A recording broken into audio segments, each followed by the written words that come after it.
संगम युग में प्यारे बाबा,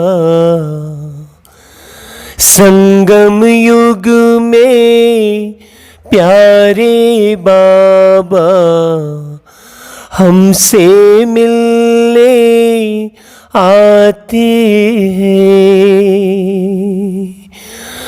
मुरली सुनाकर प्यारे बाबा, मुरली सुनाकर प्यारे बाबा, हमको मीठा बनाते हैं। संगम युग में प्यारे बाबा, हमसे मिलने आते हैं। देखो बाबा की याद में कितने मधुर गीत बन जाते हैं अपने आप। हम गीत बनाने की कभी सोचते नहीं हैं, कभी कॉपी पेन लेकर बैठते नहीं हैं कि चलो बाबा का गीत बनाना है। बस बाबा की याद आती है और स्वतः ही स्वर प्रस्फुटित हो जाते हैं। मैं तो यही कहूँगा कि ये संगीत भी ऊपर से बाबा भेजता है, धुन भी बाबा बनवाते हैं। बस बाबा की याद आती है और गाने बन जाते हैं और जीवन सुहाना बन जाता है। बाबा रोज मुरलियों में शिक्षा भी देते हैं, सावधानी भी देते हैं, प्यार भी देते हैं, शक्ति भी देते हैं, सहयोग भी करते हैं। सुबह से लेकर शाम तक, शाम से लेकर सुबह तक जितना साथ बाबा निभाते हैं उतना कोई नहीं निभा सकता, कभी नहीं निभा सकता। मैं तो यही कहूँगा कि सतयुग में भी वो सुख नहीं मिलेगा जो अभी बाबा के साथ मिलन में सुख मिल रहा है, जो संगम पर सुख मिल रहा है। हो मेरे प्यारे मीठे मीठे भाइयों और बहनों, बाबा के मिलन का सुख जल्दी जल्दी ले लो और बाबा की मुरली को दिन भर में 50 बार सुनो। बाबा से प्रीत जोड़ो, क्योंकि बाबा से प्रीत बुद्धि ही आपको विनाश के समय काम आएगी। क्योंकि सृष्टि के इतिहास में, सृष्टि के ड्रामा में ये निश्चित है कि ये अब जो माया का पंप दिख रहा है आपको, इतने बड़े बड़े आविष्कार और एक से एक जो निकल रहे हैं साइंस के साधन, और लोग विषय विकारों में जो भाग रहे हैं, देह दौलत के पीछे हवस के शिकार हैं, वो सब मिट जाएगा। कब मिटेगा? जब हम बच्चे बाबा की हजारों बार मुरली पढ़ पढ़ कर स्वयं का निर्माण करेंगे, जब हम स्वयं मुरलीधर कृष्ण की तरह बन जाएंगे। तो बाबा की मुरली को बहुत प्यार से इसी लक्ष्य से सुनिए कि मुझे कृष्ण बनना है। हाँ, मुझे राधा बनना है। राधा बनना मतलब परमात्मा, निराकार परमात्मा, पारलौकिक पिता राम के गुणों को पूरा पूरा धारण करने वाला मुझे राधा बनना है, मुझे कृष्ण बनना है। मुझे बाबा के जितने आचरण हैं जो विश्व कल्याणकारी है, वैसे आचरण धारण करके नारायण बनना है। मुझे अपने लक्ष्य से न हटकर मुझे लक्ष्मी बनना है। ऐसे लक्षण धारण करना है मुझे कि मैं लक्ष्मी और नारायण बन जाऊं। हाँ, तो इसके लिए बाबा ने बहुत प्यारी प्यारी विधि सिखाई है। सबसे पहले तो अपने को देह समझना बंद करो। हर सेकंड बुद्धि में आप अपने को देह ही समझते हो। नारी नारी समझती है, पुरुष पुरुष समझता है। ये बहुत बड़ी भूल है। हाँ, आप ना तो नारी हो ना पुरुष हो, आप एक अजर अमर अविनाशी चैतन्य सितारे हो, जिसे आत्मा कहते, रूह कहते, इंग्लिश में सोल कहते हैं। समझो इस बात को। आपके साथ आपका मन, आपकी बुद्धि, आपके संस्कार आपके साथ जाते हैं। इसलिए ज़्यादा से ज़्यादा अपने मन को शुद्ध करो, पवित्र करो, अपनी बुद्धि को ज्ञान के माध्यम से दिव्य बनाओ, अपने संस्कारों को सतयुगी बनाओ। सतयुगी संस्कार बनाकर जब हम सतयुग का नॉलेज देंगे तो हर एक की बुद्धि में बैठेगा। ऐसे कहने पर नहीं बैठेगा सतयुग आ रहा है, सतयुग आ रहा है, सतयुग आएगा, फलाने समय से सतयुग शुरू हो जाएगा। ये तारीख निश्चित करना हमको नहीं है, ये भविष्यवक्ता हम नहीं हैं, हम भविष्य के निर्माता हैं, हम भविष्य वक्ता नहीं हैं। तो हमें तारीख डिक्लेयर नहीं करनी चाहिए कभी भी। बाबा ने कहा कि बच्चे तुम डेट कॉन्शियस मत रहो, तुम तारीख के उसमें मत पढ़ो। ये तारीख निश्चित करने वाले तो कलयुगी दुनिया के लोग होते हैं। तुम संपन्न बनो, तुम संपन्न बनोगे तो सतयुग बना ही पड़ा है। हाँ, बाबा कहते सतयुग आया कि आया, कब? जब तुम संपन्न बनोगे। साफार सतयुग, साफार संपन्न। समझने की बात है। तो हमें किसी भी प्रकार के भविष्य का डिक्लेयर नहीं करना चाहिए। हाँ, हमें स्वयं के मन का निर्माण करके औरों के मन का निर्माण करना चाहिए। हमें स्वयं की बुद्धि दिव्य बनाकर लाखों करोड़ों लोगों की दिव्य बुद्धि दिव्य बनाना चाहिए।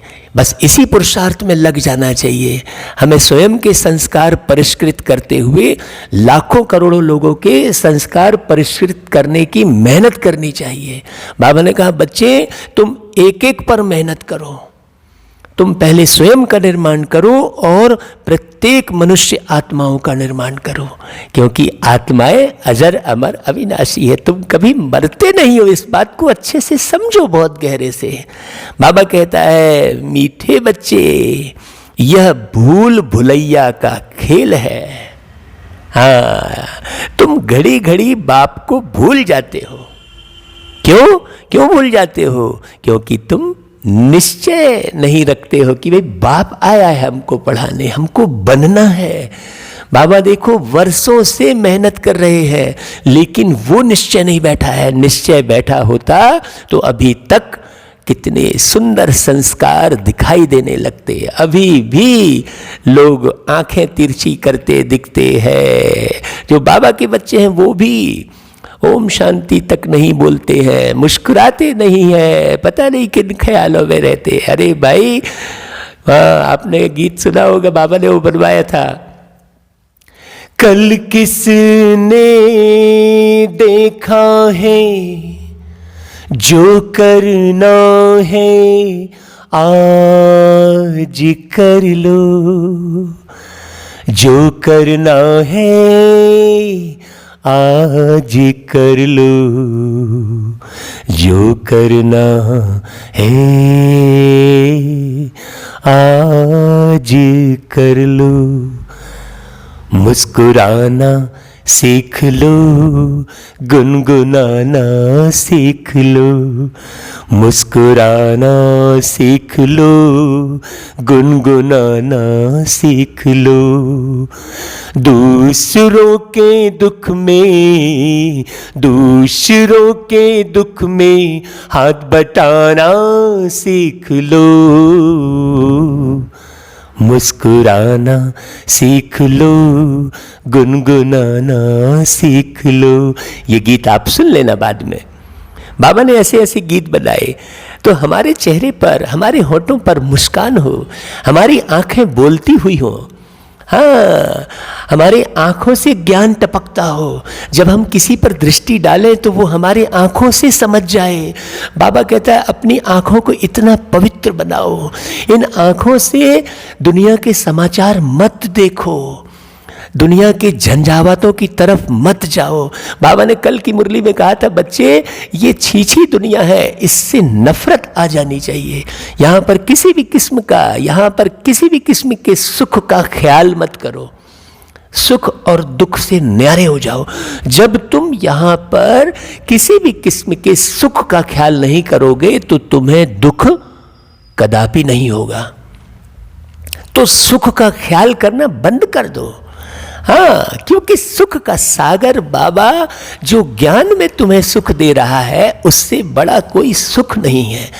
सतयुग का सुख भी उसके सामने में फीका है।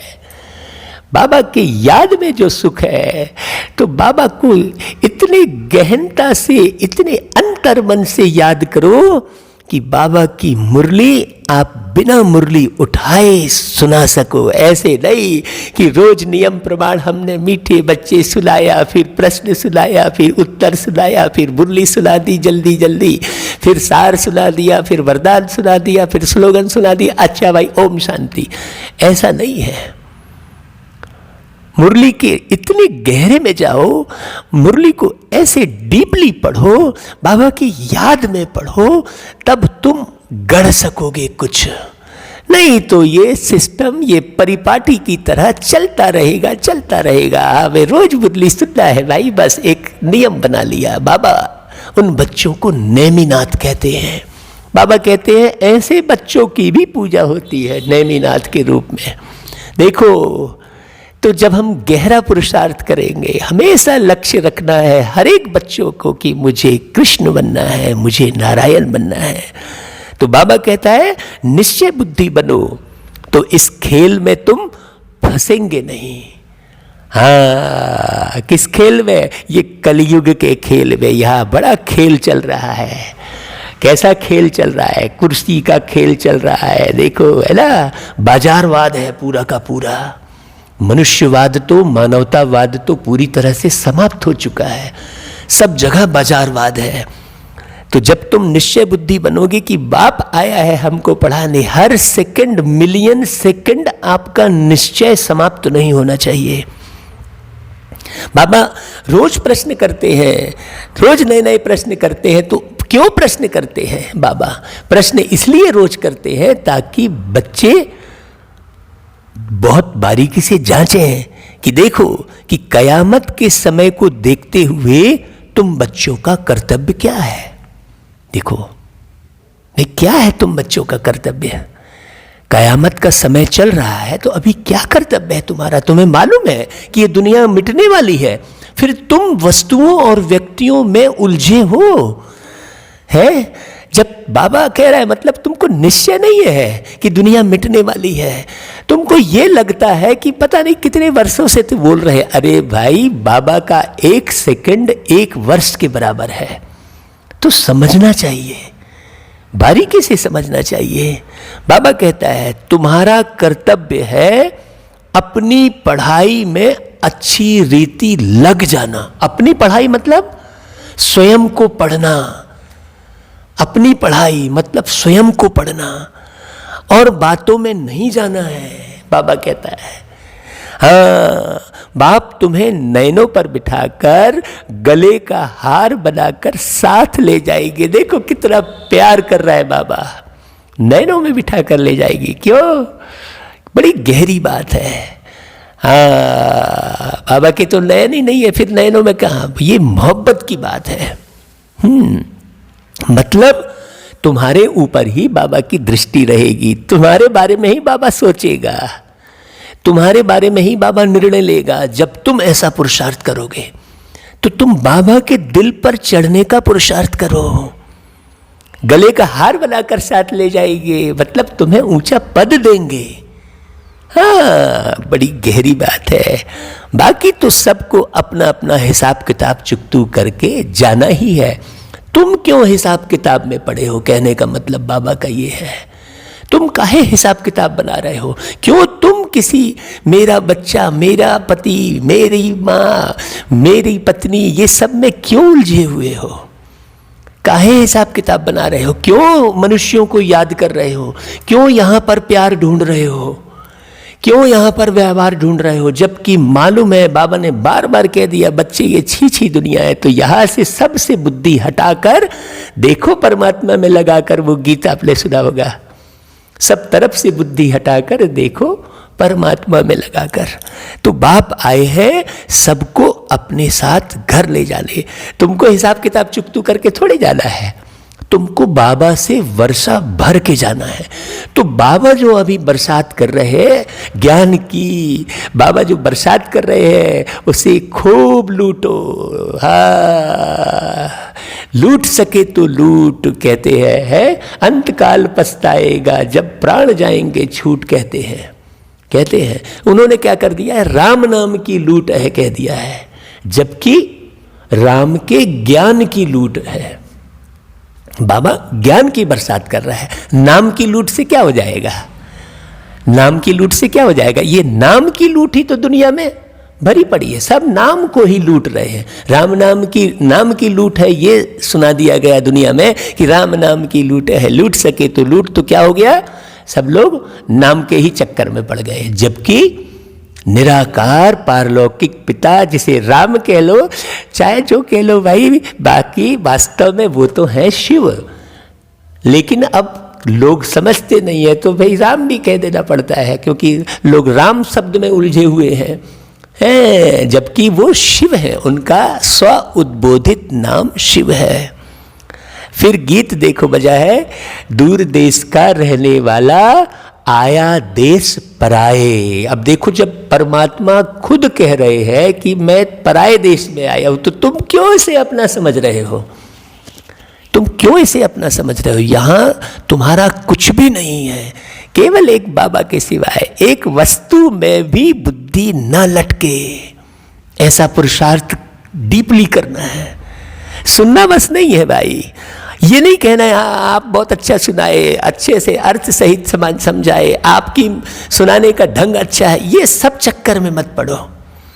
अरे भाई मैं क्या सुना रहा हूँ, बाबा करवा रहा है, बाबा प्रेरणा दे रहा है, बाबा उठा रहा है, बच्चे सुनाओ भाई सबको मुरली अच्छे से, तो मैं कर दे रहा हूँ, बाकी कुछ नहीं। आप ये ना समझो, आप स्वपुरुषार्थ करो। बाबा ने ऊपर में कहा अपनी पढ़ाई में अच्छी रीति लग जाना, स्वयं की पढ़ाई पढ़ो। हाँ, स्वयं को अच्छे से पढ़ो, हम तो दूसरे को पढ़ते बैठे रहते हैं। बाबा कहता है ओम शांति। रूहानी बाप रूहानी बच्चों को बैठ समझाते हैं, भारत खास और दुनिया आम, सब विश्व में शांति चाहते हैं ना भाई, शांति। अब यह तो समझना चाहिए, जरूर विश्व का मालिक ही विश्व में शांति स्थापन करते हैं, ये समझना चाहिए ना। और तो कोई शांति स्थापन कर नहीं सकता। क्यों? क्योंकि वो देह से परे हैं। तुम देह में उलझे हो, देह के साधनों में उलझे हो, तो तुम शांति स्थापन नहीं कर सकते। इस दुनिया का कोई भी मनुष्य शांति स्थापन नहीं कर सकता, क्योंकि चाहे वो कितना भी बड़ा ऋषि मुनि हो, उसे भोजन तो करना पड़े, उसे स्नान करना पड़े, तो वो बहुत सारा समय तो उसको अपने इस शरीर को संवारने में जाएगा ना। तो उस समय कौन फिर शांति स्थापन करेगा? वो तो अपने कार्य में उलझा हुआ है, उसे तो करना ही पड़ेगा, अपने शरीर को संवारना ही पड़ेगा। तो शांति की स्थापना कौन करेगा? वो विदेही ही करेगा ना, जिसकी अपनी कोई देह नहीं है, जो पूरी तरह से स्वतंत्र है। हाँ, जो विषय विकार रहित है, जो दुख सुख से न्यारा है, जो सर्वगुण संपन्न है, जो सर्वशक्तिमान है। सर्वशक्तिमान मतलब सारा ज्ञान उनके अंदर भरा हुआ है। शक्तिमान मतलब कोई ऐसा पृथ्वी को पलट देंगे या सूर्य को नीचे ले आएंगे, ऐसा थोड़ी शक्ति। शक्ति मतलब ज्ञान की शक्ति, समझ की शक्ति। जितना समझदार प्यारा शिव बाबा है, उतना समझदार इस दुनिया में दूसरा कोई है ही नहीं। तो इसीलिए सबसे ज्यादा जो समझदार है, उसके साथ बुद्धि का योग लगाना चाहिए ना हमको। तो बाबा कहता है जरूर विश्व का मालिक ही विश्व में शांति स्थापन करते हैं। गॉड फादर को ही पुकारना चाहिए कि आकर विश्व में शांति फैलाओ। किसको पुकारें वह भी विचारों को पता नहीं है। कभी कोई मूर्ति की तरफ चिल्लाते हैं कि आओ भाई, तुम सही ढंग से पहुंचोगे ही नहीं तो तुम पुकारते रहो तो कैसी बात बनेगी? तुम्हें खुद ही पता नहीं है कि तुम किसको पुकार रहे हो, तुम्हें खुद ही पता, वो तो सुन रहा है। अब भाई जैसे एक कमरे में कोई जो है काम कर रहा है और दूसरा बाहर से खटखटा के चिल्ला रहा है लगातार, वो दूसरा बोल भी रहा है भाई मैं आ रही हूँ, लेकिन इधर चिल्लाने की वजह से उसकी आवाज़ सुनाई नहीं दे रही है। फिर जब दरवाज़ा खोला तो बोले मैं कितनी देर से चिल्ला रहा हूँ, तुम सुनते ही नहीं हो। अरे भाई तुम चिल्लाना बंद करोगे तब तो उनकी सुनाई देगी भाई, वो तो बोल रही है अंदर से कि आ रही हूँ करके, लेकिन तुम लगातार चिल्लाए पड़े हो। तो ऐसा ही बाबा बता रहा है कि भाई ये सृष्टि में 5000 साल बीतने के बाद जब तुम बहुत ज़्यादा पतित हो जाते हो, जब तक तुम चलते रहते हो मैं कुछ नहीं कहता हूँ, जब तुम बहुत गिर जाते हो तब मैं आता हूँ, और तुम चिल्लाते ही रहोगे, ये सुनोगे नहीं, समझोगे नहीं कि भाई बाबा खुद कह रहा है कि मैं आया हूँ, तो तुम वहाँ भी भरोसा नहीं कर रहे हो और चिल्लाए पड़े हो। बस वही वो बोल रही है कि भाई मैं आ रही हूँ, दरवाज़ा खोल रही हूँ, लेकिन तुम लगातार खटखटाए पड़े हो, उसकी आवाज़ को तुम सुन ही नहीं रहे हो। तुम कभी मंदिर में जाकर खटखटा रहे हो, घंटा बजा रहे हो जोर जोर से, तो ढोल पीट रहे हो जोर जोर से, तो माइक लगा के चिल्ला रहे हो, लेकिन ये वो साइलेंट है, शांति का सागर है, तुम चिल्लाए पड़े हो, तो वो कैसे समझ में आएगा? बाबा कहता है पता ही नहीं है कि किसको पुकारना चाहिए, किसको पुकारे। सारे विश्व की बात है ना, कोई किसी एक की बात नहीं कर रहे, कोई एक धर्म की बात नहीं कर रहे बाबा, संसार की जितनी मनुष्य आत्मा है सबकी बात कर रहे हैं। नहीं तो कोई कहवा आप मेरे धर्म के बारे में बोल दिए तो उसमें ही भी लड़ना शुरू कर देगा आदमी। बाबा कहते हैं ये सारे विश्व की बात है, सारे विश्व में शांति चाहते हैं। अब शांति का धाम तो अलग है, जहां बाप और आप सब आत्माएं रहते हो, वो धाम अलग है भाई। यहाँ तो तुम शरीर में बैठे हो तो खिटखिट तो होती ही रहेगी ना भाई, तो तुम्हें शांति कैसे मिलेगी? शांति धाम को जानोगे, समझोगे और उसकी याद करोगे कि भाई मैं अशरीरी था, वहाँ रहता था, कितनी सुंदर बात है, लेकिन समझते नहीं है। बाबा कहता है यह भी बेहद के बाप आकर समझाते हैं। अब इस दुनिया में तो ढेर के ढेर मनुष्य हैं, अनेक धर्म हैं, कहते हैं एक धर्म हो जाए तो शांति हो। अब सब धर्म मिलकर एक तो हो नहीं सकते भाई, है। त्रिमूर्ति की महिमा भी है, त्रिमूर्ति के चित्र बहुत रखते हैं। यह भी जानते हैं ब्रह्मा द्वारा स्थापना, भाई किसकी स्थापना ये नहीं जानते, कोई ब्रह्मा के द्वारा वो सत्यम शिवम सुंदरम सतयुग की स्थापना करेगा। शांति कहाँ छुपी हुई है? शांति सत्यता में छुपी हुई है ना भाई। झूठ बोलने वाला व्यक्ति कभी भी शांत नहीं रह सकता, गलत कर्म करने वाला व्यक्ति कभी शांत नहीं रह सकता। ऊपर से वो चुप दिखाई देगा, बड़ा ठसन मारेगा, रईसी दिखाएगा, लेकिन वो अंदर से अशांत ही रहेगा, क्योंकि उसे मालूम है। चलो दुनिया को किसी को नहीं मालूम, भगवान को भी नहीं मालूम, लेकिन उसे तो स्वयं मालूम है ना कि वो गलत कर्म कर रहा है। हत्या करने वाला, किसी दूसरे को दुख देने वाला व्यक्ति कभी शांति नहीं पा सकता। तो बाबा ने एक एक विधि सिखाई है। बाबा कहता है त्रिमूर्ति के चित्र बहुत रखते हैं, सिर्फ शांति की ही थोड़ी स्थापना करेंगे, शांति और सुख की स्थापना होती है इस भारत में ही। अब बाबा बताते हैं कि 5000 वर्ष पहले जब इनका राज्य था तो जरूर बाकी सब जीव आत्माएं जीव को छोड़ अपने घर गई, है ना भाई। किनका राज्य था? लक्ष्मी नारायण का। वो लक्ष्मी नारायण का राज्य कब पाया? इस संगम युग पर पुरुषार्थ करके, क्योंकि बिना पुरुषार्थ के कुछ भी नहीं मिलता। तो ये सोचने की बात है कि आज तुम लक्ष्मी नारायण के मंदिर बना रहे हो, लेकिन ये तो समझो कि उन्होंने ये पद कब और कैसे पाया। भाई आज तुम मंदिर किसका बनाते हो? जो अच्छे कर्म करते हैं। आज भी मनुष्यों के मंदिर बनते हैं, जीते जी भी किसी के मंदिर बन जाते हैं। तो किनके मंदिर बनाते हो? जिन पर तुम प्रभावित होते हो, जिनके अच्छे कर्म देखते हो। तो ऐसे लक्ष्मी नारायण ने कौन से कर्म किए और कब किए, ये बात तो किसी को नहीं मालूम है। देखो बड़ी बारीक बात है। बाबा कहते हैं एक राज्य की स्थापना हो रही है। अब चाहते हैं एक धर्म, एक राज्य, एक भाषा। तो अब तुम बच्चे जानते हो कि बाप शांति, सुख, संपत्ति की स्थापना कर रहे हैं। एक राज्य भी जरूर यहां ही होगा ना। वो संपत्ति की भी स्थापना कैसे? सुख शांति से, किसी का छीन कर झपट कर नहीं। हाँ, सबको सुख पहुंचाकर संपत्ति का निर्माण करना, सबको शांति देकर संपत्ति का निर्माण करना। अब देखो, अब लोग शराब बेचते हैं तो क्या सुख शांति देकर धन कमा रहे हैं क्या? शराब बेचने से तो वो दुख अशांति से भर गया सामने वाला। तो तुमने दुख अशांति देकर धन कमाया तो वो धन तुमको सुख कहाँ से देगा भाई? तुम गुटखा बेचकर, लोगों का गाल खराब करके, लोगों को कष्ट देकर तुम धन कमा रहे हो, उसे भी भटका रहे हो और खुद भी भटक रहे हो। देखो कितनी भटकन है। तो कहाँ से शांति मिलेगी भाई? तो सुख शांति देकर संपत्ति जमा करना, छीन कर झपट कर, किसी को दुख देकर, किसी के शरीर को खराब करके आप धन जमा भी कर लोगे तो वो तुमको सुख शांति तो देता नहीं है, और भी बल्कि बीमारी लेकर आता है। हाँ, बहुत गहरी समझने की बात है जो बाबा इशारों में समझाते हैं। तो बाबा कहता है एक राज्य भी जरूर यहाँ ही होगा, एक राज्य की स्थापना हो रही है, यह कोई नई बात नहीं है, बाबा आकर करते ही है, तुम मानो या ना मानो। हाँ, बाबा जब स्थापना कर लेंगे पूरा तो सबको ये शरीर छोड़ना ही पड़ेगा।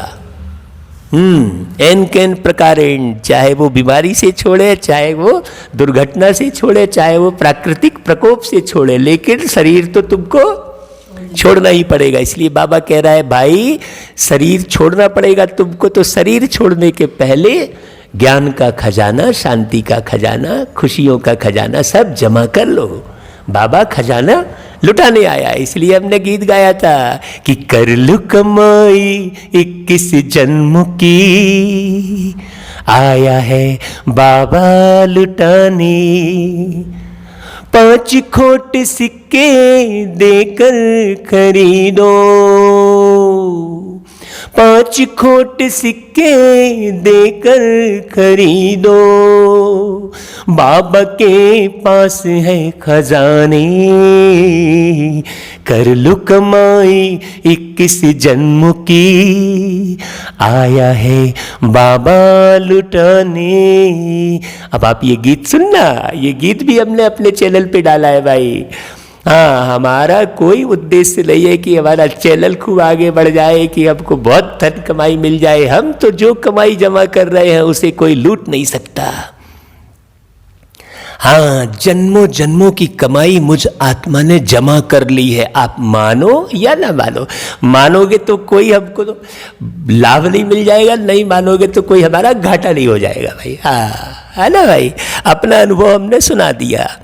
आप अगर उसे सच्चा मानो तो ठीक है, नहीं मानो तो आप जानो भाई, मानोगे तो आपका भी फायदा होगा। तो बाबा कहता है यह कोई नई बात नहीं है, अनेक बार एक राज्य स्थापन हुआ है, फिर अनेक धर्मों की वृद्धि होते होते झाड़ बड़ा हो जाता है, फिर बाप को आना पड़ता है। ये चक्री चलती ही रहती है। इस चक्री को समझो भाई। कोई भी चक्री घूमती है तो बच्चे आनंद उठाते हैं ना। अब जैसे दीपावली आ रही है तो चक्री घुमाते हैं हाथ में पकड़ के, तो जमीन में एक चक्री रहती है तो बच्चों को कितना आनंद आता है। तो बाबा भी तुम आत्मा रूपी मीठे मीठे बच्चों को बड़ी चक्री घुमा के दिखा रहा है, तुम देखो तो भाई उस चक्री को।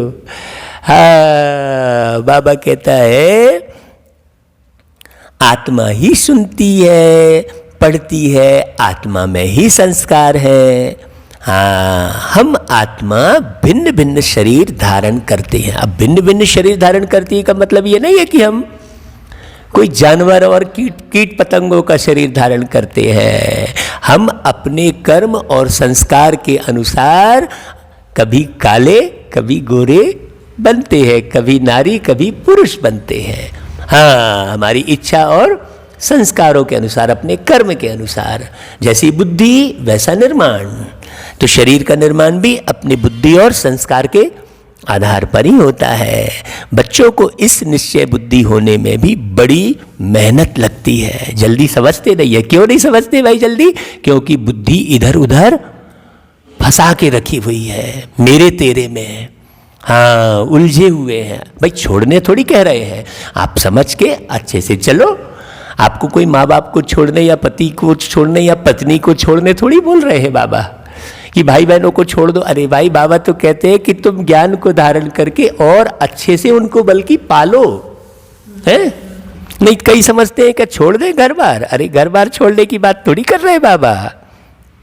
बाबा निश्चय बुद्धि बनने की बात कर रहे हैं। कहते हैं बाबा घड़ी घड़ी भूल जाते हैं। अरे बाप समझाते हैं भाई यह खेल भूल भुलैया का है। मान लो भूल भी गए तो तुम ये मत सोचो, भूल भुलैया का तो खेल ही है। जितना ज़्यादा तुम मुरली सुनोगे अच्छे से, उतने ही तुम जो आपकी जो फसन है वो निकल जाएगी।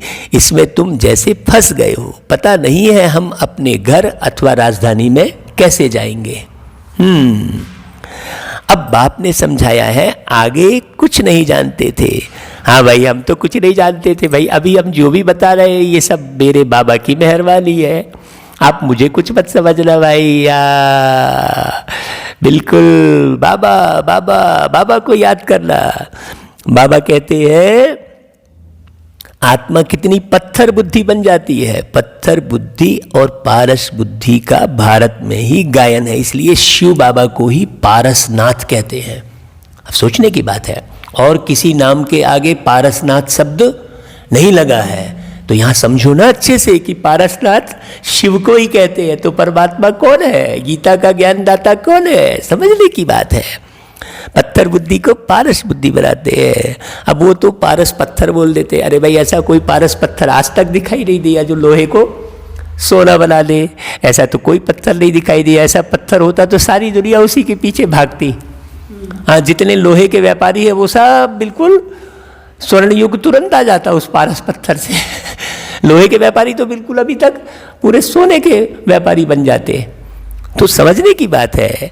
हाँ अब वो पारस पत्थर कह देते हैं तो पत्थरों में बुद्धि लगा देते हैं। बताओ वाला बोले पत्थर पहनेंगे, ये पत्थर पहनेंगे। बड़ी समझने की बात है भाई, कितने भूले हुए हैं। बाबा आकर कितना क्लियर करता है। बाबा कहते हैं पत्थर बुद्धि राजाएं और पारस बुद्धि राजाएं यहाँ ही है, लेकिन कब है? पत्थर बुद्धि राजा कलयुग में, द्वापर युग में, और पारस बुद्धि राजा सतयुग में, त्रेता युग में। मतलब अभी जितने भी मुखिया हैं आपको जो दिख रहे हैं, जिनको आप सम्मान कर रहे हैं, वो सब पत्थर बुद्धि है। सवाल ही नहीं उठता। अगर मुखिया पत्थर बुद्धि नहीं होता तो ये सारा देश सुखी होता ना। अभी तो सारा देश एक दूसरे से मिलजुल कर रहता ना, पवित्र रहता ना पूरा। तो मुखिया ही पत्थर बुद्धि है। तो जथा राजा तथा प्रजा बाबा कहते हैं। बाबा कहते हैं पारसनाथ का मंदिर भी है। अभी तुम जानते हो हम आत्माएं कहाँ से आई हैं पार्ट बजाने। तुम जानते हो मतलब तुम बच्चे जानते हो, सारी दुनिया नहीं जानती। जो सुनता है रोज समझता है वही अच्छे से जानता होगा। हाँ इनको कहते हैं कांटों का जंगल। यह सारी दुनिया कांटों का जंगल है। कांटों का जंगल माना एक दूसरे को कांटा ही लगाते हैं उल्टा सुल्टा बोल के। बाबा कहता है फूलों के बगीचे को आग लगी ऐसा कभी सुना नहीं होगा। हाँ हमेशा जंगल को आग लगती है। देखो बहुत बारीक बात है। फूलों के बगीचों को आग लग ही नहीं सकती, बहुत छोटे छोटे से होते हैं, बढ़िया है ना।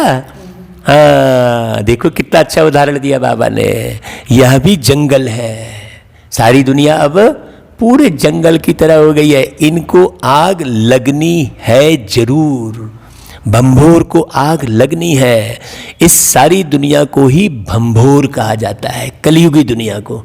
सतयुगी दुनिया को भंभोर नहीं कहेंगे। हाँ यहाँ पर भोर कोई देखता ही नहीं है।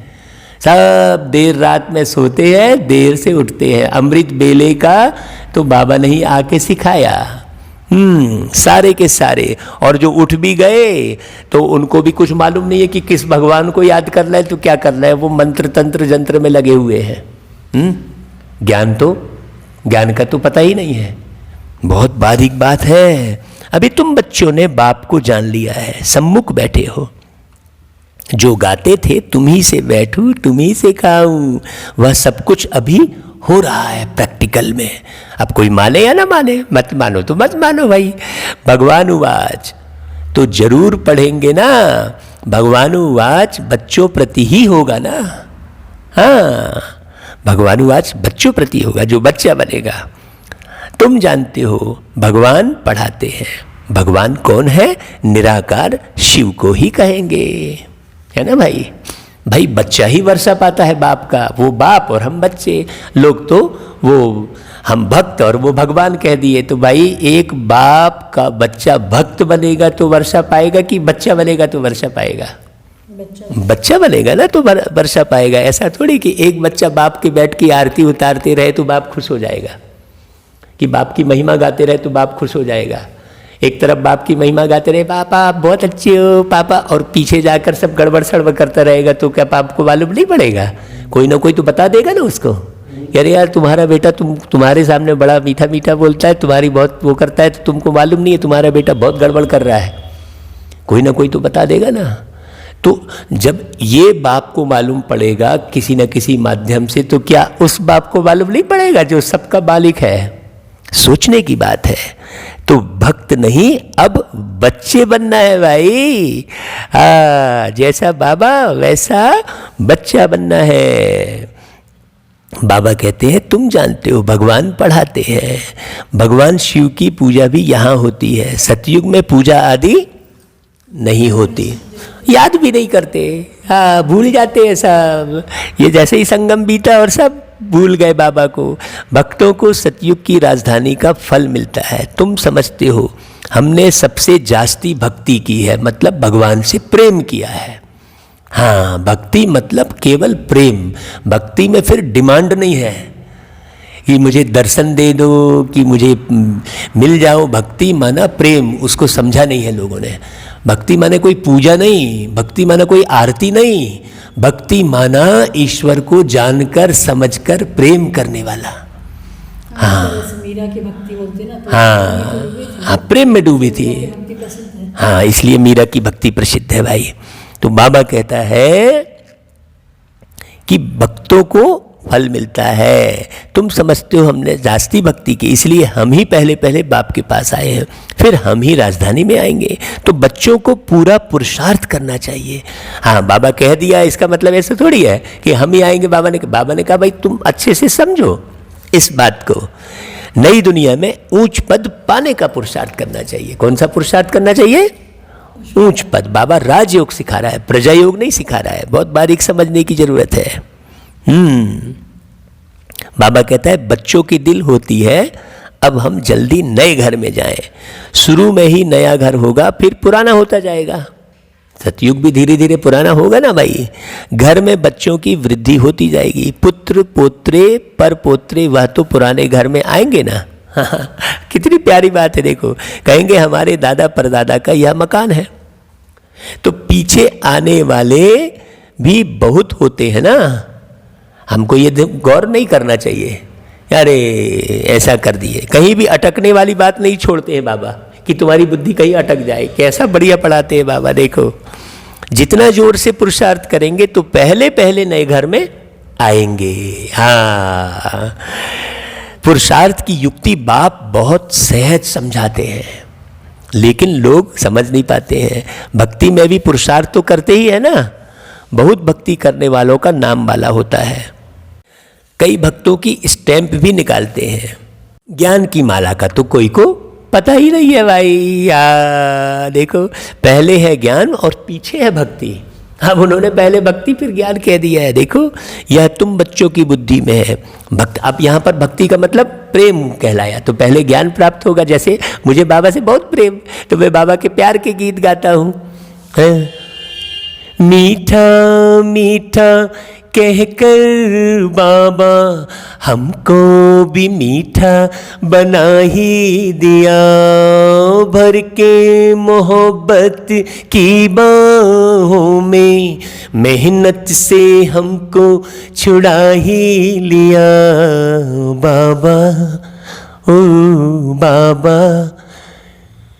सबसे प्यारे सबसे न्यारे हैं बाबा, सबके प्यारे सबके न्यारे हो। तुमसे जो एक बार है मिलता, तुमसे जो एक बार है मिलता, हर पल मिलने को दिल करता है बाबा ओ बाबा। देखो ऐसे बाबा के प्यार में डूबकर बाबा ने कितने गीत बनवाए। बाबा मेरे साथ था, हमेशा प्यारा प्यारा गीत बनवाता रहा बाबा हमसे, हम बाबा के प्यार में डूबते रहे। आप सुनना ये सब गीत, आप भी प्यार में डूबना बाबा के। ज्ञान फिर पीछे है भक्ति, भक्ति माना प्रेम। यह तुम बच्चों की बुद्धि में है। आधा समय है ज्ञान, सतयुग त्रेता ज्ञान वाली जिंदगी है, और फिर आधा समय है भक्ति। अब यहाँ भक्ति का अर्थ दूसरा हो गया है ना भाई। हाँ, अभी तुम बच्चे नॉलेजफुल बनते जाते हो। टीचर सदैव फुल नॉलेज वाले होते हैं, स्टूडेंट में नंबरवार मार्क्स उठाते हैं। हाँ तो भाई मैं स्टूडेंट हूँ भैया, टीचर कौन है? बाबा है, मैं कोई नहीं पढ़ा रहा हूँ आपको। हाँ, बाबा की बातें जो बता रहे हैं बाबा मुझे, वो मैं ट्रांसफ़र कर दे रहा हूँ आपके पास। हाँ भाई, मैं ऊधा हूँ कहना चाहिए, ऊधा। आप लोग सब बाबा की गोप गोपियाँ हो, मैं बाबा का संदेश लेकर आया हूँ। सुनो भाई, बाबा कहते हैं कि ज्ञान की माला तो होती नहीं। बाबा कहते हैं यह है बेहद का टीचर। कौन है भाई बेहद का टीचर? शिव बाबा। और तुम हो बेहद के स्टूडेंट। हाँ, देखो कितनी प्यारी बात।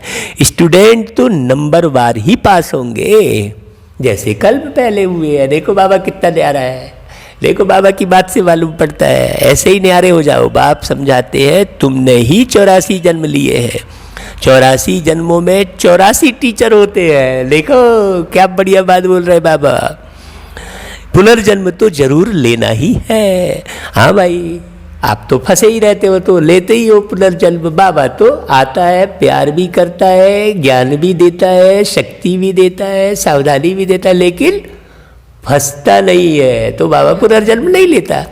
आप तो फंसे हुए ही रहते हो, चाहे कितना भी अच्छा भाषण कर लो, चाहे कितना भी ज्ञान सुन लो, लेकिन अंदर की जो फसल है वो तो मन में लगी ही रहती है। उससे तो तुम मुक्त होते ही नहीं हो, इसीलिए तुमको जन्म लेना ही पड़ता है। बाबा कहते हैं तुमने 84 वैरायटी जन्म लिए हैं। हाँ, बाबा कहते हैं पहले जरूर सतो प्रधान दुनिया होती है, फिर पुरानी तमो प्रधान दुनिया होती है। मनुष्य भी तमो प्रधान होंगे ना। झाड़ भी पहले नया सतो प्रधान होता है, अभी वो स्थूल झाड़ भी, नए पत्ते बहुत अच्छे अच्छे कोमल होते हैं, बाद में फिर भाई उस झाड़ में भी और ये झाड़ में भी। देखो बाबा कितने अच्छे ढंग से बता रहे हैं। यह तो बेहद का झाड़ है, ढेर धर्म है। तुम्हारी बुद्धि अब बेहद तरफ जाएगी। कितना बड़ा झाड़ है। पहले पहले आदि सनातन देवी देवता धर्म ही होगा, फिर वैरायटी धर्म आएंगे। अभी वो समय आ रहा है, बाबा बना रहा है। तुमने ही 84 वैरायटी जन्म लिए हैं, वह भी अविनाशी है। तुम जानते हो कल्प कल्प 84 का चक्र हम फिरते रहते हैं। 84 के चक्र में हम ही आते हैं। 84 लाख जन्म कोई मनुष्य की आत्मा नहीं लेती है भाई, स्पष्ट है। चौपाई है ना, लख 84 भरम गमायो, बड़े भाग्य मानुष तन पायो। तो लख 84 मतलब लखना, 84 जन्मों की कहानी को परखना। लख का मतलब उन्होंने लाख कर दिया, स्पष्ट है। लख 84 भरम गमायो मतलब ये 84 जन्म भ्रमित होते रहे तुम, और बाबा ने वो सारे भ्रम मिटा दिए। इसलिए हम लिखते हैं कि दुनिया में बहुत है भ्रांति, इसीलिए है अशांति। तो ये बाबा का ही चुराया हुआ है ना, कोई हमने थोड़ी बना लिया। हाँ, बस उसको थोड़ा ढंग से है, अलग तरीके से लिख दिया बस। इस दुनिया में किसी ने भी कोई स्लोगन नहीं बनाया है, मैं आपको बता दूं। इस दुनिया में किसी ने भी कोई गीत नहीं बनाया है, सब बाबा से चुराया है भाई। इसीलिए सबसे बड़ा गीतकार कौन है? बाबा। सबसे बड़ा गायक कौन है? बाबा। सबसे बड़ा संगीतकार कौन है? बाबा। सबसे बड़ा चिकित्सक कौन है? बाबा।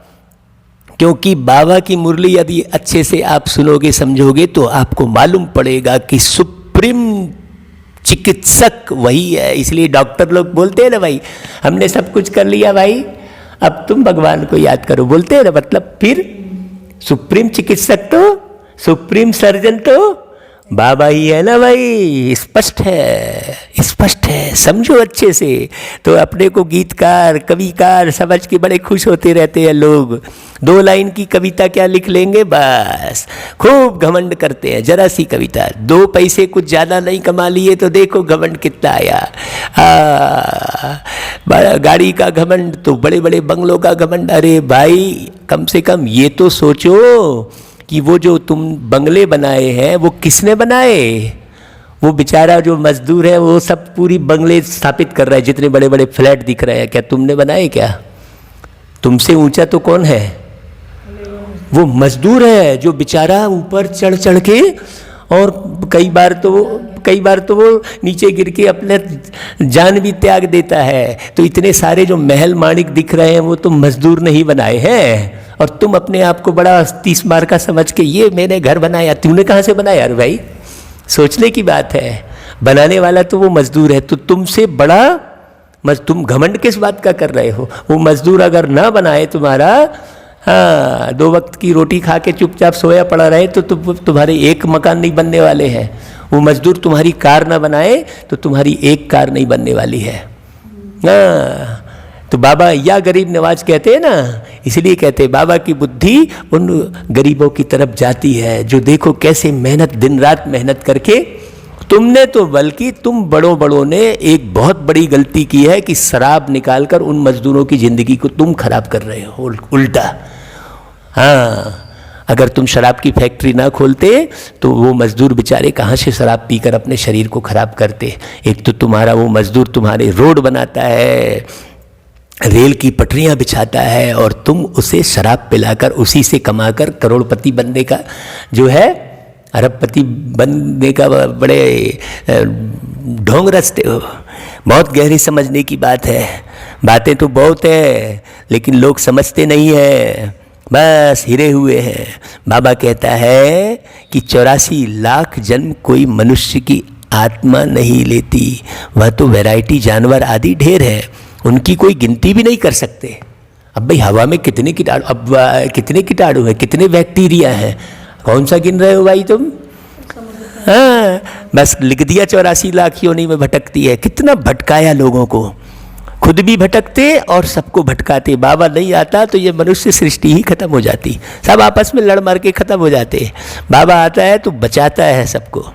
फिर उनके लिए भी कह देते हैं, अरे वो केवल बचाने वाला है, उनके लिए कह देते हैं मारने वाला भी भगवान। अरे तू ही बिगाड़े, तू ही सवारे, कुछ भी गाते हैं। सोचो, वो बिगाड़ने वाला तो है ही नहीं, बाबा केवल केवल और केवल बनाने वाला है। बहुत बारीक समझने की बात है। तो बाबा कहते हैं यह पार्ट बजाते बजाते जैसे एकदम टायर्ड हो गए हो, माने थक गए हो, दुखी बन गए हैं, सीढ़ी उतरते सतो प्रधान से तमो प्रधान बन गए हैं। बाप फिर तमो प्रधान से सतो प्रधान बनाते हैं। बात समझने की है। बाप कहते हैं मैं तमो प्रधान शरीर, तमो प्रधान दुनिया में आया। वो देखो इतना ऊंचा विश्व का मालिक, देखो अब सारी दुनिया तमो प्रधान है। मनुष्य तो ऐसे कह देते हैं सारे विश्व में शांति कैसे हो, समझते नहीं कि विश्व में शांति कब थी। बाप कहते हैं तुम्हारे घर में तो चित्र रखे ना, इनका राज्य था तो सारे विश्व में शांति थी। उनको स्वर्ग कहा जाता है। किनका? लक्ष्मी नारायण का राज्य। ये राज्य भाग्य किसने दिया? शिव बाबा ने। नई दुनिया को ही हेवन गोल्डन एज कहा जाता है। अभी ये पुरानी दुनिया बदलनी है, वह राजधानी स्थापन हो रही है। विश्व में राज्य तो इनका ही था। लक्ष्मी नारायण के मंदिर में बहुत मनुष्य जाते हैं। यह थोड़े ही किसकी बुद्धि में है कि यही भारत के मालिक थे। इनके राज्य में जरूर सुख शांति थी। 5000 वर्ष की बात है जब इनका राज्य था। आधा कल्प के बाद पुरानी दुनिया कहा जाता है, इसलिए धंधे वाले स्वास्तिका रखते हैं चौपड़े में। देखो बाबा ने उदाहरण दिया, भाई स्वास्तिक चिन्ह बनाते हो ना, लेकिन अर्थ कुछ नहीं मालूम। अब वो स्वास्तिक चिन्ह को कह देते हैं गणेश जी का प्रतीक है, बताओ भला कुछ भी। भाई अब गणेश जी का प्रतीक है, वो बोल रहे हैं चलो ठीक है, तो गणेश को भी तो समझो अच्छे से। देखो बाबा कहते हैं उनका भी अर्थ है ना, वह तो गणेश कह देते। देखो आगे वही लाइन आ गई है। गणेश को फिर विघ्न विनाशक देवता समझते हैं। स्वास्तिका में पूरे 4 भाग होते हैं। यह सब है भक्ति मार्ग। अभी दीपावली मनाते हैं, वास्तव में सच्ची सच्ची दिवाली याद की यात्रा ही है। हाँ, हमको तो बड़ी खुशी होती है भाई। हम बाबा ने हमारे पूरे परिवार को अपनी गोद में रख लिया। हमारे बड़ा बच्चा कहता है अरे पापा हमारी तो रोज ही दिवाली है। दुनिया वालों की एक दिन के लिए दिवाली होगी, कहता है भैया हमें तो बाबा मिल गया है तो हमारे लिए रोज ही दिवाली है। देखो अब कितने भाग्यशाली है। हाँ, जिससे आत्मा की ज्योति 21 जन्मों के लिए जग जाती है। बहुत कमाई होती है। तुम बच्चों को बहुत खुशी होनी चाहिए। अभी तुम्हारा नया खाता शुरू होता है। ये सच्ची दिवाली है, वाकई में संगम युग ही सच्ची दिवाली है। इन्हीं का यादगार सब मनाते रहते हैं। हाँ, अब बाप बच्चों को समझाते हैं। अपने को आत्मा समझ सुन रहे हो ना, देखो बाबा फिर इशारे देते हैं, नहीं तो फिर यहाँ भी हिर जाते हैं। तो बीच बीच में बाबा कहते हैं आत्मा समझ सुनेंगे तो खुशी भी रहेगी। बाप हमको पढ़ाते हैं भाई, हमको माने किसको? आत्मा को। भगवानुवाच भी है ना। बाबा को बार बार ऐसा इसलिए बोलना पड़ता है क्योंकि 63 जन्म तुम शरीर के भान में ही रहकर विषय विकारों में पड़े। बाबा कहता है भगवान तो एक ही होता है, जरूर वह आकर शरीर लेता होगा, तब भगवानुवाच कहा जाता है ना। भाई बोला जाता है तो मुख के द्वारा ही बोला जाता है ना। वाच मतलब मुख से ही बोलना, स्पष्ट बात है भाई। यह भी किसको पता नहीं है, तब नेति नेति कर देते हैं। बाबा कहता है नेति नेति करने की भी जरूरत नहीं भाई, मैं तो आता ही हूँ। कहते भी हैं वह परम पिता परमात्मा है, फिर कह देते हम नहीं जानते। कहते भी है शिव बाबा, ब्रह्मा को भी बाबा कहते हैं, विष्णु को भी कभी बाबा नहीं कहेंगे। हाँ, प्रजापिता को तो बाबा ठहरा ना। तुम हो बीके, प्रजापिता नाम ना होने से समझते नहीं हैं। इतने ढेर बीके हैं तो जरूर प्रजापिता ही होगा, इसलिए प्रजापिता अक्षर जरूर डालो, बाबा कहता है। तो समझेंगे प्रजापिता तो हमारा ही बाप ठहरा। नई सृष्टि जरूर प्रजापिता द्वारा ही रची जाती है। भाई एक को तो कोई ना कोई को निमित्त बनाना पड़े ना, बाबा को एक तन तो आधार लेना पड़े ना। हाँ, शरीरों को संभालने के लिए एक शरीरधारी भी तो चाहिए। बाबा तो अशरीरी है, वो थोड़ी बैठ के सबकी संभाल करता रहेगा। तो एक बाप तो प्रजा का पिता चाहिए, इसलिए बाबा कह रहा है प्रजापिता अक्षर भी जरूर डालना चाहिए। हाँ, इसको समझने की जरूरत है। हम आत्माएं भाई भाई है, फिर शरीर धारण कर भाई बहन हो जाते हैं। तो नाम है प्रजापिता ब्रह्मा, परंतु ब्रह्मा को कोई हम याद नहीं करते। याद लौकिक को करते और पारलौकिक को करते हैं। हाँ, क्योंकि वो तो अलौकिक है ना भाई। प्रजापिता ब्रह्मा को कोई याद नहीं करते। दुख में बाप का सिमरन करते हैं, ब्रह्मा का नहीं। कहेंगे हे भगवान, हे ब्रह्मा नहीं कहेंगे। हाँ, अब कई लोग इसी में मूंझते हैं भाई, कई लोग इसी में मूंझते हैं कि भाई तुम जो है किनको भगवान कह रहे हो, क्या ये जो फोटो लगी इनको भगवान कह रहे हो, और भग जाते हैं। बाबा कहते हैं हाँ, सुख में तो किसी को याद नहीं करते, वहाँ सुख ही सुख है, यह भी किसको पता नहीं है। भाई कहते हैं दुख में सुमिरन सब करे, सुख में करे ना कोई। लेकिन सुख कब? सुख तो अभी है ही नहीं भाई। खूब धन है तो लेकिन बीमार है, शरीर बीमार है, तो सुख तो यहाँ है ही नहीं। तो सुख कब था? जब स्वस्थ तन, स्वस्थ मन, दिव्य बुद्धि, श्रेष्ठ संस्कार होते हैं, है ना, बहुत अखिचार धन होता है, तो वो सुख कहलाएगा, है ना भाई। ऐसा थोड़ी अखिचार धन है लेकिन शरीर बीमार है तो कहाँ से सुखी कहलाया भाई। आज जितने भी करोड़पति अरबपति सब गोली खा खा के चल रहे हैं, दिखते हैं सामने में बिल्कुल स्पष्ट।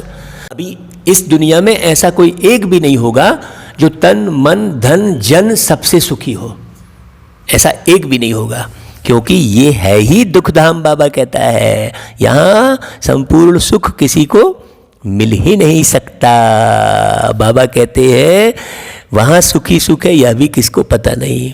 तुम जानते हो इस समय है 3 बाप, एक लौकिक बाप, एक अलौकिक बाप और एक पारलौकिक बाप। भक्ति मार्ग में लौकिक और पारलौकिक बाप को याद करते हैं, अलौकिक को कोई जानता ही नहीं है। सतयुग में सिर्फ लौकिक को याद करते हैं, वहाँ अलौकिक और पारलौकिक भी नहीं होता है। देखो कितनी गहरी गहरी बात बता रहे बाबा।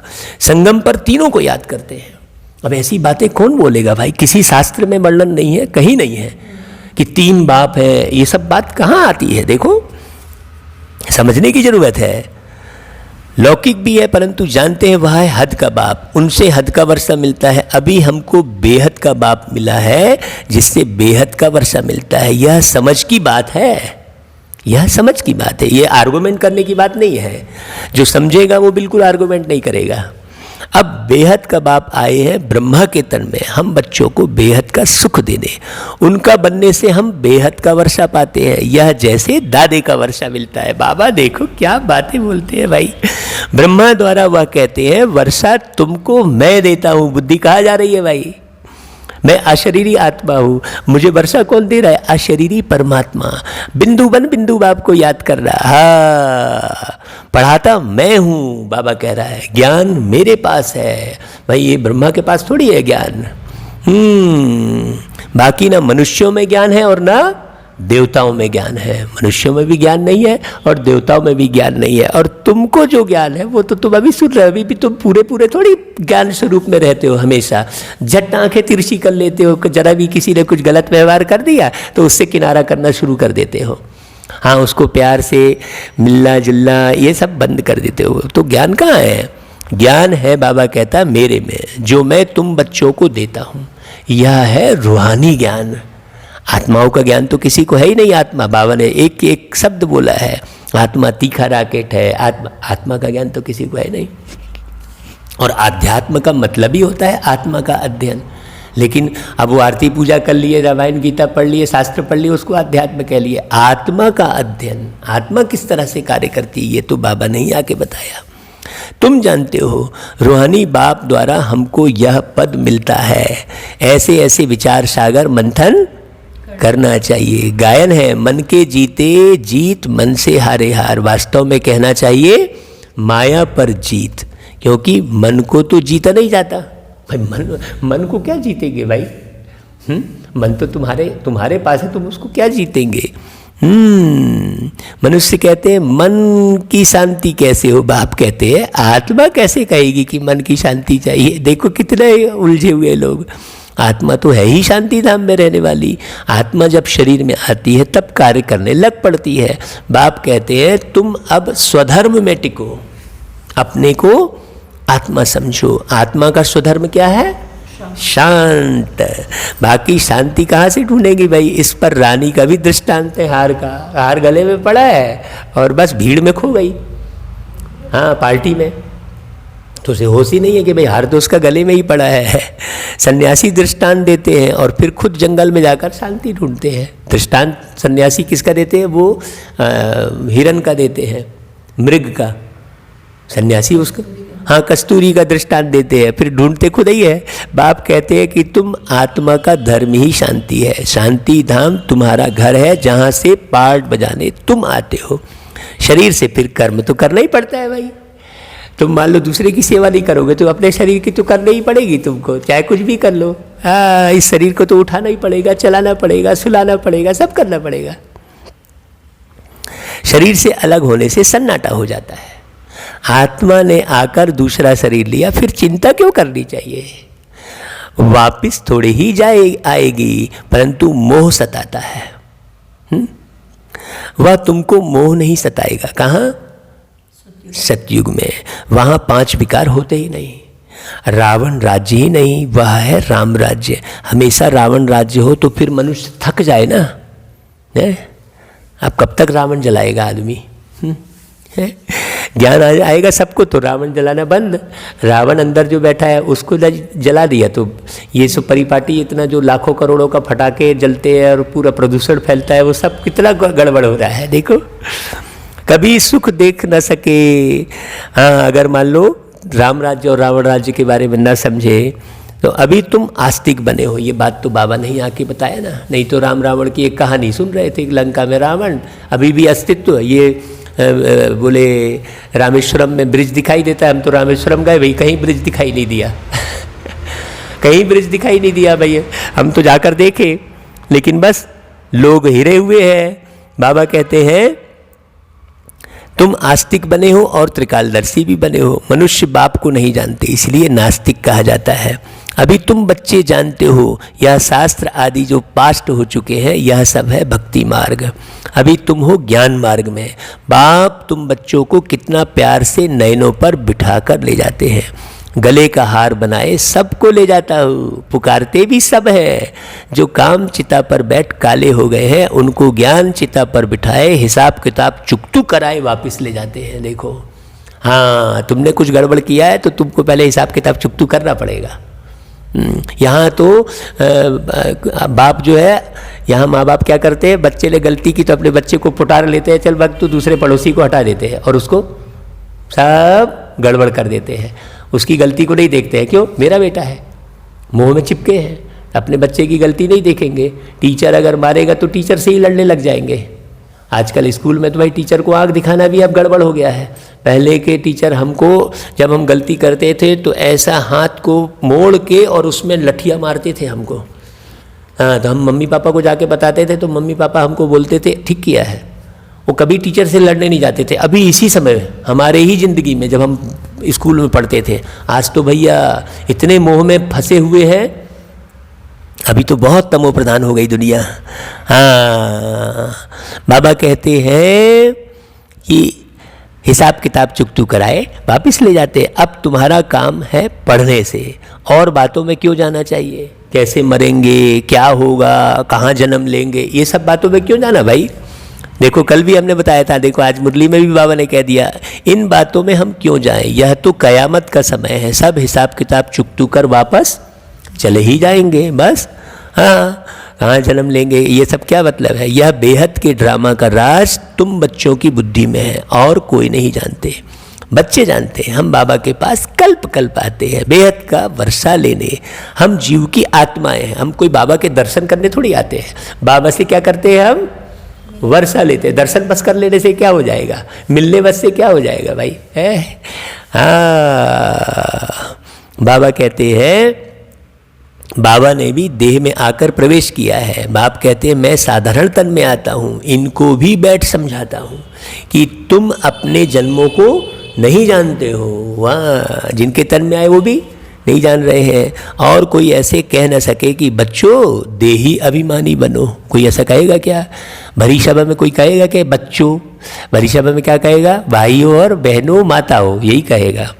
हाँ हाँ, देही अभिमानी बनो, बाप को याद करो। अच्छा भाई, फिर धारणा के लिए मुख्य सार है, याद की यात्रा में रहकर सच्ची सच्ची दीपावली रोज मनानी है। देखो, वाह भाई वाह, देखो अपना नया खाता 21 जन्मों के लिए जमा करना है। दूसरा, ड्रामा के राज को बुद्धि में रख, पढ़ाई के सिवाय और किसी भी बात में नहीं जाना है। हाँ, सब हिसाब किताब चुकतू करने हैं। जितना ज़्यादा पढ़ोगे उतनी हिसाब किताब तुम्हारा चुकतू हो जाएगा। अच्छा वरदान, लगन की अग्नि द्वारा एक दीप से अनेक दीप जगाने वाले सच्चे सेवाधारी भव। जैसे दीपावली पर एक दीप से अनेक दीप जगाते, दीप माला मनाते हैं, दीपक में अग्नि होती है, ऐसे आप दीपकों में लगन की अग्नि है। हाँ हाँ भाई, हमको तो बहुत लगन की अग्नि है भाई, बाबा का शुक्रिया। ये लगन होना भी बड़े भाग्य की निशानी है। हाँ, बाबा जरूर हमको बहुत प्यार करते हैं, सो हमको लगन है। अगर एक एक दीपक की एक दीपक के साथ लगन लग गई तो यह सच्ची दीप माला है। हाँ, हर एक आत्मा से प्यार, हर एक आत्मा से रूहानी प्यार। तो देखना है कि हम दीपक लगन लगाकर अग्नि रूप बनने वाले, अपनी रोशनी से अज्ञानता का अंधकार मिटाने वाले ही सच्चे सेवाधारी हैं। हाँ ठीक है, ये देखना है ना भाई। अच्छा भाई, फिर स्लोगन, एक बल एक भरोसा, इस पाठ को सदा पक्का रखो तो बीच भंवर से सहज निकल जाएंगे। हाँ, एक बल एक भरोसा, बाबा, बाबा की मुरली, इसके सिवाय कुछ नहीं।